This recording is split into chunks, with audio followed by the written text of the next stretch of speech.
आज हम बनाएँगे 20 रुपए में ये चॉकलेट आइसक्रीम जो लगेगी पूरी मार्केट जैसी और बिल्कुल भी आइस क्रिस्टल्स नहीं होंगे इसमें। पूरी टिप्स एंड ट्रिक्स आपके साथ शेयर करूँगी और बनाएँगे हम ये 2 पैकेट हैप्पी हैप्पी बिस्किट से जो कि 20 रुपए के हैं और इसको क्रीमी कैसे बनाना है ये भी मैं आपके साथ शेयर करूँगी आगे इस वीडियो में। तो चलिए वीडियो को स्टार्ट करते हैं। अगर वीडियो अच्छी लगे वीडियो को लाइक शेयर ज़रूर करें, चैनल को सब्सक्राइब करना बिल्कुल ना भूलें। तो चलिए जल्दी से शुरू करते हैं इस मज़ेदार सी रेसिपी को बनाना। तो सबसे पहले हम एक पैन में डालेंगे 2 कप दूध, मतलब 500 ml दूध है। जो दूध उबला हुआ होता है जिसके ऊपर मलाई होती है वही दूध मैंने यहाँ पे यूज़ किया है, मलाई भी साथ में ही यूज़ की है। और इसमें जो 2 पैकेट मैंने 10-10 रुपए वाले हैप्पी हैप्पी बिस्किट्स के लिए थे वो मैं इसमें डाल दूँगी। तो इसमें हम किसी भी कोको पाउडर वगैरह का यूज़ नहीं करेंगे, कोई भी कंडेंस्ड मिल्क का यूज़ नहीं होगा, सिर्फ़ ये बिस्किट और दूध से आइसक्रीम बन के रेडी होगी। और इसको क्रीमी-क्रीमी कैसे बनाना है, उसकी भी मैं आपको टिप्स शेयर करूँगी ताकि आप घर पे ही ये आसान सी रेसिपी बना सकें और बच्चों को ये होममेड डिलीशियस हाइजीनिक आइसक्रीम खिला सकें। तो ये देखिए बिस्किट अच्छे से घुल गए हैं दूध में और यहाँ पे हम गैस का फ्लेम ऑफ कर देंगे और बस आपने बिस्किट्स को अच्छे से ये प्रेस कर के दूध में घोल लेना है और एक तरह से ना ये हलवे की तरह बन जाएगा, लिक्विड सा होगा, थोड़ा सा सेमी लिक्विड सा होगा ये। और इस तरीके से हमें इसको बना लेना है और फिर इसको रख देना है हमें ठंडा होने के लिए। तो हमें रूम टेम्परेचर पे लेके आना है पहले इसको। आप चाहें तो इसमें चीनी भी डाल सकते हैं इस स्टेज के ऊपर, बट मैंने नहीं डाली है। बिस्किट्स में काफ़ी मीठा होता है इसलिए मैंने यहाँ पे चीनी नहीं डाली है। और अब ये मिक्सचर ठंडा हो चुका है तो इसको एक बॉक्स के अंदर निकाल लेंगे। बॉक्स ऐसा होना चाहिए जो कि एयर टाइट हो। ये सारा जितना भी बैटर है ना ये हम एक बॉक्स में निकाल लेंगे। ध्यान रहे कि ये जो बैटर है ये गरम नहीं होना चाहिए, बिल्कुल ये नॉर्मल रूम टेम्परेचर पे होना चाहिए। गुनगुना सा बैटर होगा तो भी चलेगा। और अब इसको आपने बॉक्स में डालने के बाद इसको बंद कर देना है बॉक्स को और इसको रख देना है आपने फ्रीज़र में 1 से 2 घंटे के लिए। हमें जस्ट इसको सेट ही करना है, 1 से 2 घंटे के लिए ही आपने इनिशियली इसको रखना है। अभी हमारी आइसक्रीम बन के रेडी नहीं हुई है, अभी हमने इसको क्रीमी बनाना है।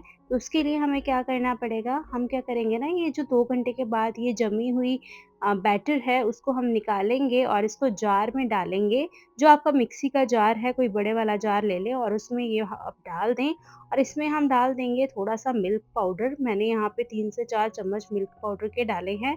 आप चाहे तो ये स्किप भी कर सकते हैं। और अब इस स्टेज पे चीनी भी डाल सकते हैं और इसको आप ग्राइंड कर लें। अगर आपको लग रहा है कि ग्राइंड होने में प्रॉब्लम हो रही है तो आप थोड़ा-सा दूध भी डाल सकते हैं। तो ये देखिए कितना क्रीमी सा बैटर बन के रेडी हो गया है। इसको एक बॉक्स के अंदर हम निकाल लेंगे।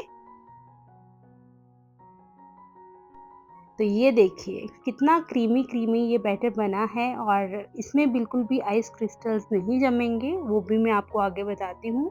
इस आइसक्रीम को खाने के बाद ना आपको लगेगा ही नहीं कि ये बिस्किट से बनी है, पूरा चॉकलेट का ही फ्लेवर आता है। तो ये मैंने बॉक्स के अंदर सारा बैटर निकाल लिया है, इसको थोड़ा-सा हिला लेंगे और लेवल पे ले आएँगे और फिर मैंने इसके ऊपर ना चोको चिप्स डाले हैं। ये ऑप्शनल है, आप डालना चाहें तो डाल सकते हैं वरना आप किसी भी चॉकलेट का यूज़ कर सकते हैं।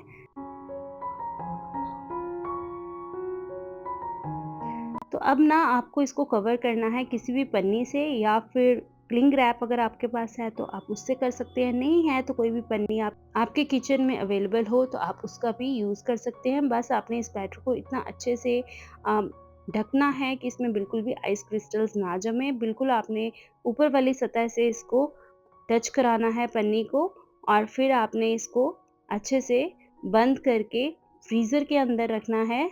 और इसको जमने में कम से कम 6 से 7 घंटे लग जाएँगे या फिर आप पूरी रात भी इसको फ्रीज़र में रखेंगे तो सुबह तक अच्छे से ये आइसक्रीम जम जाएगी। तो मैंने तो इसको 6 से 7 घंटे के लिए ही फ्रीज़र में रखा था। और 6 से 7 घंटे के इंतज़ार के बाद ये देखिए मैं आपको दिखाती हूँ आइसक्रीम किस तरीके से कैसी बनी है। आपको देखने में पता चल जाएगा ये कितनी क्रीमी है। देखिए बिल्कुल भी आइस क्रिस्टल्स नहीं है इसमें।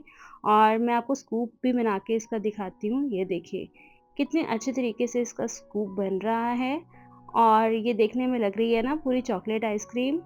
और खाने में भी पूरी चॉकलेट आइसक्रीम की तरह ही लगती है, बिल्कुल भी बिस्किट का इसमें टेस्ट नहीं आएगा। कोई नहीं बता पाएगा कि ये आपने बिस्किट से बनाई है। और इसको मैंने गार्निश किया है चॉकलेट सिरप से। तो ये चीप एंड बेस्ट आइसक्रीम एक बार आप ज़रूर ट्राई करें, आपको बहुत पसंद आएगी। और ये देखिए कितनी ज़्यादा ये सॉफ्ट बनी है। आपको देखने में ही लग रहा होगा पता, बिल्कुल भी इसमें आइस नहीं दिख रही है, ना ही खाने में आइस क्रिस्टल्स थे। आई होप आपको वीडियो अच्छी लगी हो, तो चलिए मिलते हैं नेक्स्ट वीडियो में। तब तक के लिए